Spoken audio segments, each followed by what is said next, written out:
খেতে পাচ্ছে না, রমজান মাস চলছে, আপেল 250 টাকা, তরমুজ 50 টাকা, শসা 60 টাকা, 55 টাকায় নিলে হয় নাও, নালে চলে যাও, এরকম ভাবে গরম মারছে।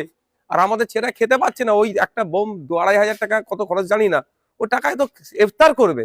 কাজ খুঁজে পাইনি আমরা। আমরা সমাজ ব্যবস্থা পরিবর্তনের জন্য বলছি, এই মারামারি, হানাহানি, বোমাবাজি রাজনীতি আমরা করি না। সরাসরি আপনার নাম করে ওসব পাত্তা আমি দিই না। আদালতের দ্বারস্থ হবে প্রত্যেকের রাইট আছে, দুধকে দুধ পানিকে পানি হবে। আমি তো জোর গলায় বলছি, ন্যাশনাল ইনভেস্টিগেশন এজেন্সিকে দায়িত্ব তুলে দেওয়া হোক, বোমাবাজিটা কে করেছে ধরুক। বলছি আরেকটা বিষয়, এবারে ভোটের আগে কেন্দ্রীয় বাহিনী চলে আসছে, সামনের মাসের প্রথমেই 2 দফায় কেন্দ্রীয় বাহিনী আসবে, কি বলবেন বিষয়টা? অন্যান্য বছর ভোট অ্যানাউন্সমেন্ট হওয়ার পর দেখুন, আমি এতটুকুই বলবো, কেন্দ্র বাহিনী কত বাহিনী আসবে কি আসবে সেটা বড় কথা নয়।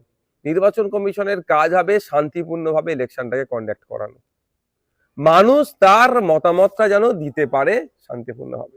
এই ক্যানিং পূর্ব থেকে গোসাবা থেকে শুরু করে মিনাখা থেকে শুরু করে হাড়োয়া থেকে শুরু করে রাজ্যের বিভিন্ন এলাকাতে মানুষ তার কি মতামতটা ঠিকভাবে দিতে পারে? ভোটের দিনে ভোট করতে দেয় না, এজেন্টকে বার করে দেয়, বিরোধী এজেন্টদেরকে বার করে দেয়, ভোট লুটায়। এইগুলোকে আটকাতে পারাটা হচ্ছে মেইন চ্যালেঞ্জ নির্বাচন কমিশনের কাছে। কত আগে কত পরে কেন্দ্রীয় বাহিনী আসবে সেটা প্রশ্ন নয়, নির্বাচন স্বচ্ছতার সাথে হওয়া দরকার, সেই প্রশ্নে আমি আওয়াজ তুলছি।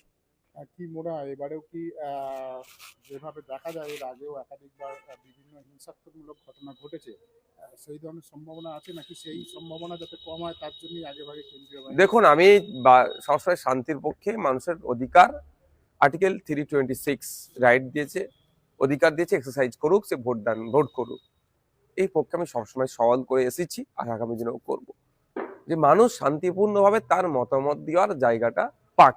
কারণ আগামী 5 বছর কে থাকবে কে থাকবে না সেটা বড় কথা নয়, আগামী 5 বছর বাংলার কত ভালো হতে পারে, বাংলার শিক্ষা, স্বাস্থ্য, কর্মসংস্থান কিভাবে উন্নততর হতে পারে, সেই ডিসাইড হবে এই ভোটের মাধ্যমে। সুতরাং এটা একটা গুরুত্বপূর্ণ বিষয়। এখানে কোনোভাবেই যাতে না মতামতকে অগ্রাহ্য করা হয়, অর্থাৎ আমার মতামত অন্যজন জোর করে চাপিয়ে দিল, আমার ভোট দিতে দিল না, সে নিজে ছাপ্পায় মেরে দিল, এগুলো বন্ধ।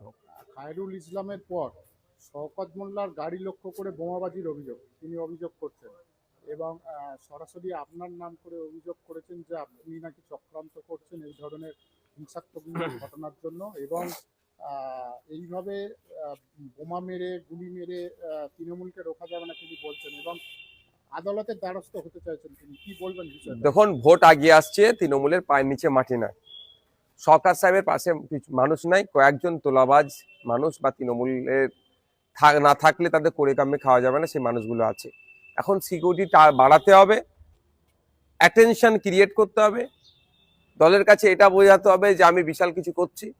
আমরা ভুলে যাচ্ছি না রাজ্জাক খাঁর খুন, রাজ্জাক খাঁকে যারা মার্ডার করলো, যারা গ্রেফতার হলো, সেই তৃণমূলের নেতারা। এই ঘটনার সাথে তদন্ত হওয়া দরকার, আমিও বলছি তদন্ত হওয়া দরকার, প্রয়োজনে আপনার এনআইএ তদন্ত করুক, বোমাবাজি কারা করছে। সাপ হয়ে দংশে ওজা হয়ে ঝাড়ছে না তো, নিজের গাড়ির দিকে দুটো নিজের লোককে দিয়ে বোম ছুড়িয়ে দিল, দিয়ে বলবে এই হচ্ছে সেই হচ্ছে, আমার সিকিউরিটি বাড়াও, আমার উপরে এ হচ্ছে, আমি হচ্ছে, দলের কাছে নিজের ভাবমূর্তি ঠিক রাখার জন্য, আবার মিডিয়ায় চর্চা হওয়ার জন্য এগুলো করছে না তো। আমাদের ছেলেরা খেতে পাচ্ছে না, রমজান মাস চলছে, আপেল 250 টাকা, তরমুজ 50 টাকা, শসা 60 টাকা, 55 টাকায় নিলে হয় নাও, নালে চলে যাও, এরকম ভাবে গরম মারছে। আর আমাদের ছেলেরা খেতে পাচ্ছে না, ওই একটা বোম 2-2.5 হাজার টাকা কত খরচ জানি না, ও টাকায় তো ইফতার করবে। কাজ খুঁজে পাইনি আমরা। আমরা সমাজ ব্যবস্থা পরিবর্তনের জন্য বলছি, এই মারামারি, হানাহানি, বোমাবাজি রাজনীতি আমরা করি না। সরাসরি আপনার নাম করে ওসব পাত্তা আমি দিই না। আদালতের দ্বারস্থ হবে প্রত্যেকের রাইট আছে, দুধকে দুধ পানিকে পানি হবে। আমি তো জোর গলায় বলছি, ন্যাশনাল ইনভেস্টিগেশন এজেন্সিকে দায়িত্ব তুলে দেওয়া হোক, বোমাবাজিটা কে করেছে ধরুক। বলছি আরেকটা বিষয়, এবারে ভোটের আগে কেন্দ্রীয় বাহিনী চলে আসছে, সামনের মাসের প্রথমেই 2 দফায় কেন্দ্রীয় বাহিনী আসবে, কি বলবেন বিষয়টা? অন্যান্য বছর ভোট অ্যানাউন্সমেন্ট হওয়ার পর দেখুন, আমি এতটুকুই বলবো, কেন্দ্র বাহিনী কত বাহিনী আসবে কি আসবে সেটা বড় কথা নয়, নির্বাচন কমিশনের কাজ হবে শান্তিপূর্ণভাবে ইলেকশনটাকে কন্ডাক্ট করানো, মানুষ তার মতামতটা যেন দিতে পারে শান্তিপূর্ণভাবে। এই ক্যানিং পূর্ব থেকে গোসাবা থেকে শুরু করে মিনাখা থেকে শুরু করে হাড়োয়া থেকে শুরু করে রাজ্যের বিভিন্ন এলাকাতে মানুষ তার কি মতামতটা ঠিকভাবে দিতে পারে? ভোটের দিনে ভোট করতে দেয় না, এজেন্টকে বার করে দেয়, বিরোধী এজেন্টদেরকে বার করে দেয়, ভোট লুটায়। এইগুলোকে আটকাতে পারাটা হচ্ছে মেন চ্যালেঞ্জ নির্বাচন কমিশনের কাছে।